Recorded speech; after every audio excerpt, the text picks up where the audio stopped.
எல்லாருக்கும் வணக்கங்க. Welcome to digital Bharathi. TNPSC group 2 exam. So அதனுடைய ரிசல்ட் அப்படின்றது போட்டிருந்தாங்க ஓடி அண்ட் நான் ஓடி. ஓடியில் 161 பதவிகளுக்கு 463 பேர் தேர்ந்தெடுத்து அதை ஸ்க்ரூட்டனைஸ் பண்ணி இப்போ 327, அதாவது 1:3 ரேஷியோவில் ஆரம்பத்தில் எடுத்தாங்க, 463 அப்படின்ட்டு. அதுக்கப்புறம் அதில் சர்டிஃபிகேட் வெரிஃபிகேஷன்லாம் பண்ணி அதை வெரிஃபை பண்ணி கடைசியாக வந்து இன்டர்வியூக்கு நேர்காணலுக்கு கூப்பிடுற பதவிகளுக்கு 327 பேருக்கு எடுத்திருக்கிறாங்க. ஆக்சுவலாக 161 × 2 322 தான். ஒரு 5 பேர் எக்ஸஸாகவே கூப்பிட்ருக்காங்க. ஒரு சில ஸ்பெஷல் கேட்டகரியில் 1:3 ரேஷியோவில் கூட செலக்ட் பண்ணியிருக்கிறாங்க அப்படின்னு சொல்லியிருக்கிறாங்க. ஓகே, ஸோ இதில் ஒரு ஸ்டாட்டிஸ்டிக்ஸ் சரிங்களா, எந்த மாதிரி தேர்ந்தெடுக்கப்பட்டிருக்காங்க, எந்த மாவட்டத்திலேருந்து தேர்ந்தெடுக்கப்பட்டிருக்கிறாங்க, எந்த மாவட்டத்திலேருந்து தேர்ந்தெடுக்கப்படவே இல்லை, ஆண்கள் அதிகமாக பெண்கள் அதிகமாக அப்படின்ற விவரத்தை தான் இந்த வீடியோவில் நம்ம பார்க்க போகிறோம். ஸோ இந்த டேட்டா எதுக்காக அப்படின்னா, இப்போ ஆண்கள் வந்து 40%, 132 அப்படின்றது செலக்ட் ஆகிருக்காங்க, பெண்கள் 195. ஸோ இது வந்து பழைய டேட்டாவில் அதிகமாக இருந்தது. 65% பெண்கள் இருந்தாங்க, 35% ஆண்கள் இருந்தாங்க. இன்னும் ஃபைனல் ரிசல்ட்டில் இது கொஞ்சம் மாறும், 55-45 வருவதற்கான வாய்ப்புகளும் இருக்குது. ஓகேங்களா? ஸோ ஆண்களை விட பெண்கள் தான் அதிகமாக தேர்வாகிறாங்க. ஸோ இது வந்து இந்த ஹாரிசான்டல் ரிசர்வேஷனில் இந்த மாடிஃபிகேஷன்லாம் பண்ணதுக்கு அப்புறம் வரக்கூடிய ரிசல்ட்டு சரிங்களா. 30% இடஒதுக்கீடு அப்படின்றது முதல்ல நிரப்பப்பட்டு அப்புறமாக பொது பிரிவுக்கு வந்திருப்பாங்க. ஸோ அந்த இடஒதுக்கீடு அடிப்படையில் தான் இது வந்து நடந்திருக்கு.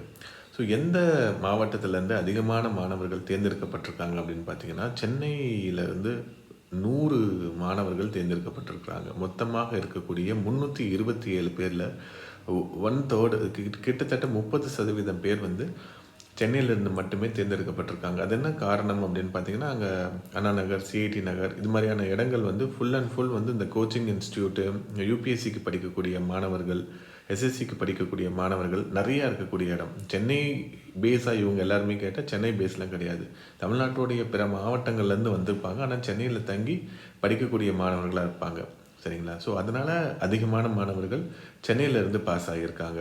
மேபி இன்ஸ்டியூட்ஸ் நிறையா இருக்கிறதுனால எல்லோரும் வெளியிலேருந்து வந்து அந்த இன்ஸ்டியூட்டில் எக்ஸாம் எழுதணும் அப்படின்றதுக்காக அங்கே வந்து சென்டர் போட்டிருப்பாங்க. அதனால் மோஸ்ட்லி இந்த அம்பத்தூர் எக்மோர் சென்டர்லேருந்து தாலுக்காக பிரிச்சிருப்பாங்க.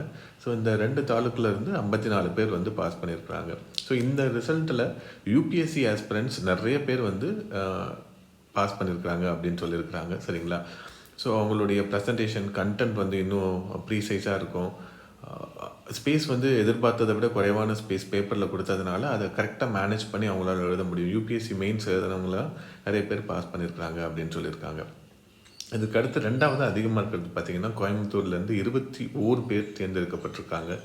ஸோ கோயம்புத்தூர்லேருந்து மோஸ்ட்லி வந்து இந்த டிஎன்பிசி எக்ஸாம், குரூப் எக்ஸாம் இதெல்லாம் வந்து மோஸ்ட்லி வரமாட்டாங்க. அந்த ஊர்க்காரங்க வந்து மோஸ்ட்லி சுயதொழில் முனைவோராக தான் இருப்பாங்க. ஆனால் அது ட்ரெண்ட் மாறி வருது. ஸோ அங்கே இருக்கிறவங்களும் டிஎன்பிஎஸ்சிக்கு படிக்க ஆரம்பிக்கிறாங்க. அடுத்து சேலம் மாவட்டம். ஸோ எப்பயுமே சேலம் மாவட்டம் டாப் 5லேயே வந்துடும்.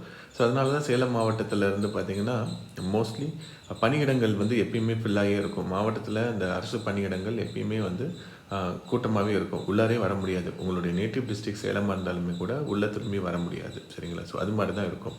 ஸோ இது வந்து நான் டிஸ்ட்ரிக்ட் வைஸ் அப்படின்றது எடுத்து போட்டிருக்கேங்க. சென்னையிலேருந்து 100 மாணவர்கள், கோயம்புத்தூர், சேலம், நாமக்கல், திருச்சிராப்பள்ளி. ஸோ இது பார்த்திங்க அப்படின்னா மோஸ்ட்லி இது எல்லாமே எப்படி இருக்குது அப்படின்னு பார்த்தீங்கன்னா, அந்தந்த ஊரில் இருக்கக்கூடிய ரொம்ப ஃபேமஸ் இன்ஸ்டியூட்ஸ் இருக்குது அப்படின்னா அங்கே படித்தவங்க பாஸ் பண்ணியிருக்கிறாங்க நிறைய பேர் சரிங்களா. ஸோ ஒரு சில மாவட்டத்திலேருந்து ஒரு சிலர் தான் வந்து தேர்ந்தெடுக்கப்பட்டிருக்காங்க. பாருங்கள், திருப்பத்தூர், சிவகங்கை, பெரம்பலூர்லாம் ஒரே ஒருத்தர் தான்.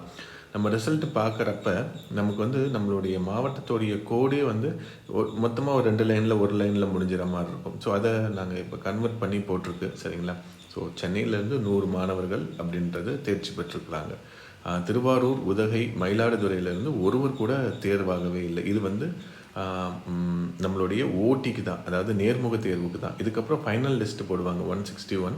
ஸோ அதில் எந்த மாவட்டத்திலேருந்து வந்திருக்கிறாங்க அப்படின்றது அந்த ரிசல்ட் போட்டதுக்கு அப்புறம் தான் நமக்கு தெரியுங்க சரிங்களா.